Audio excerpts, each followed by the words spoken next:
मेरी बात को लार्जर कंटेक्स्ट में देखिएगा।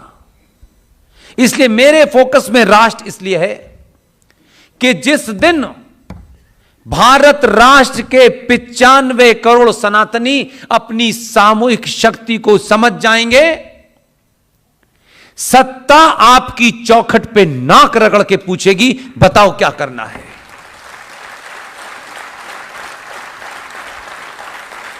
अभी सिर्फ उसका आपने 14 में, 19 में, 22 में ट्रेलर दिया है।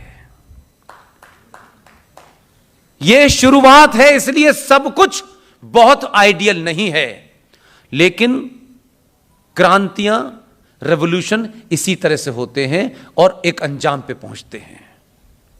ऐसे बहादुरों को चुनिए, वो किस पार्टी में है, किस पार्टी में नहीं है, यह महत्व नहीं है।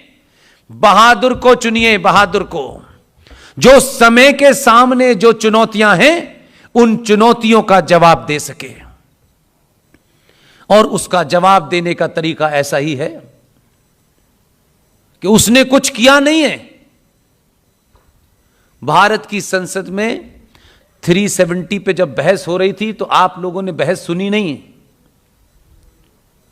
आपके संसद में एक आदमी, जिसे मैं आधुनिक भारत का चाणक्य मानता हूं, लेकिन आप जब उसको पार्टी पॉलिटिक्स से देखते हैं तो आपको शायद अच्छा ना लगता हो, उस आदमी ने बिना शोर शराबे करके, जैसे सरदार पटेल ने 370 को जब पास कराया था, नेहरू जी ने उनसे कहा कि इसे पास कराइए, मैं विदेश जा रहा हूं, इसमें बड़ा विदेशी मामला है। सरदार पटेल का विजन देखिए, वही विजन में उस आदमी की बात बताऊंगा आपको जो अब हमारे बीच में नहीं है। और दुर्भाग्य देखिए, पार्टी की एक विदेशी महिला जो ताकतवर थी, उसने चाह लिया था कि भारत के इस सपूत को दिल्ली के अंदर अंत्येष्टि करने नहीं दी जाएगी, क्योंकि अगर यह दिल्ली में रुक गया तो फिर इसका यहीं पे कहीं स्मारक बन जाएगा। दो मंत्री, जिसमें एक आपके महाराष्ट्र का है, जब गृह मंत्री था तो दिन में 3 बार हमले होते थे, वो 4 बार कोर्ट बदलता था। उसको लगाया इस काम पे कि इसकी डेड बॉडी दिल्ली के अंदर नहीं रहनी चाहिए। हर आधे घंटे के बाद उसके परिवार के पास पहुंच के कहा कि आप कब इसको हैदराबाद ले जा रहे हैं, कब इसको हैदराबाद ले जा रहे हैं। और दुर्गति देखिए, यह मेरी और आपकी कमी है।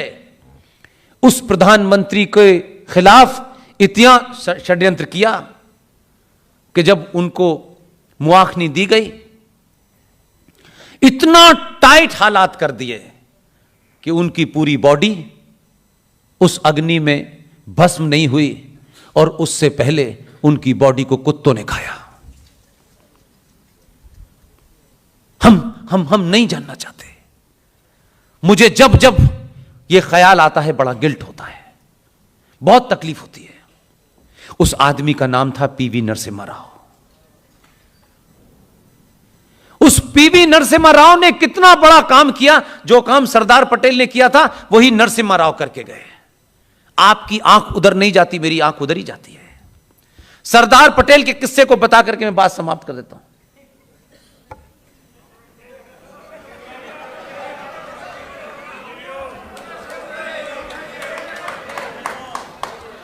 सरदार पटेल जब 370 पे चर्चा हो रही थी, 370 को लेकर के बड़ा हंगामा मचा हुआ था, तो सरदार पटेल को जिम्मेदारी देकर के पंडित जी चले गए विदेश और कहा कि इसे पार्लियामेंट में पास कराना है। सरदार पटेल ने पार्लियामेंट में सबसे कहा कि यह नेहरू जी चाहते हैं कि इसे पास किया जाए, और बार बार वो एक ही बात को ऐसी गा रहे थे। और पार्लियामेंट ऐसे ही है जैसे आप यहां बैठे हैं, इसी तरीके की पार्लियामेंट है। और थोड़ी देर के बाद वो पास हो गई, 370 पास हो गई। जब 370 पास हो गई तो सरदार पटेल ने अपने पटेल होने का और गुजराती होने का परिचय दिया। चिल्ला चिल्ला के बोले, खुद बोले कि देखिए 370 नेहरू जी चाहते हैं, कुछ विदेशी मामलात हैं, आप इसे पास कर दीजिए। उन्होंने पास कर दी और फिर खुद ही कहा कि मैं ये जानता हूं कि इसको पास करने में बहुत सारे लोग नहीं हैं, उनके अपने रिजर्वेशन हैं और जेन्युइन रिजर्वेशन हैं। वो इस राय के नहीं है कि 370 लागू होनी चाहिए, लेकिन मेरी बात आपने रखी, अब मुझे आपकी बात रखनी है। और 370 भारत के संविधान में आ गई। लेकिन सरदार पटेल का विजन देखिए।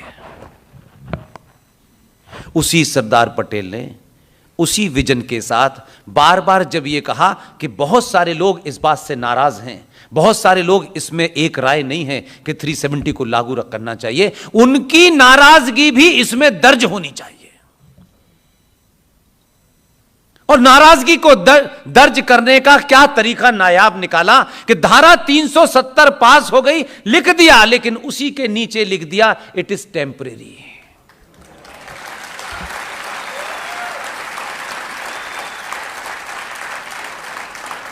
सरदार पटेल से कोई बड़ा विजनरी हो सकता है, लेकिन उन्हें विजनरी नहीं कहा। विजनरी उन्हें कहा जो कहीं और बिजी थे। सरदार पटेल ने यह ख्वाब में नहीं सोचा होगा, लेकिन मैं आज यह मानता हूं कि सरदार पटेल को जरूर इस बात का भरोसा रहा होगा, बिल्कुल रहा होगा, कि उनको पता था कि 70 साल के बाद मेरे राज्य से ही 2 गुजराती आएंगे और परमानेंटली हटा देंगे। और वो हट गई। नरसिम्हा राव ने जो किया मैं आपको बताना चाहता हूं। इसलिए 370 की पार्लियामेंट में चर्चा को दोबारा देख सकते हैं। आजकल तो सारी चीज रिकॉर्ड पर है। कुछ बातें शोर में आप सुनना नहीं चाहते, लेकिन शोर के अंदर बहुत सारी बातें काम की हो जाती हैं। 22 फरवरी 1994 को भारत की पार्लियामेंट में दोनों हाउस की एक चर्चा हो रही थी। पाकिस्तान केंद्र में था। कैसे क्या क्या बात उस पर हुई उसको छोड़ दीजिए। इसलिए मैं नरसिम्हा राव के, क्योंकि जब तक वो प्रधानमंत्री थे मैं एक पत्रकार की हैसियत में ही जानता था, लेकिन बहुत सारे कारणों से नहीं मिल पाया। आप ही के प्रदेश के शहर नागपुर में उनके बिल्कुल जीवन में पिछले 40-50 साल जब तक वो रहे, उनके साथ जुड़े हुए थे खांडेकर जी, उनके क्लोजेस्ट पीए थे, सब राज जानते थे। उनका भी देहांत 2 साल पहले हो गया। नरसिम्हा राव ने 22 फरवरी 1995 को संसद के अंदर पाकिस्तान के मामले पे बहस चल रही थी। उन्होंने कुछ नहीं कहा, सब कुछ कहा, फिर उसके बाद में यह कहा कि हम पाकिस्तान के मामले पे एक प्रस्ताव लाना चाहते हैं। सब सहमत हो गए और उनका पहला वाक्य था कि भारत और पाकिस्तान के बीच में कश्मीर एक विवाद है। वो पॉज अटल जी से भी ज्यादा लंबा लेते थे, क्योंकि वो अटल जी को गुरु मानते थे अपना। पॉज लिया, क्या उन्होंने, वामपंथियों ने कहा ये तो हमारे दिल की बात कहती है। पहली बात भारत की पार्लियामेंट ये मान रही है, वी आर विद यू। उन्होंने पॉज के बाद बोला कि भारत और पाकिस्तान के बीच में कश्मीर एक विवाद है। यहां पे पॉज लिया, फिर आगे बोले कि सिर्फ विवाद इतना ही है कि जिस कश्मीर पे पाकिस्तान ने कब्जा कर लिया है वो वापस लेना है।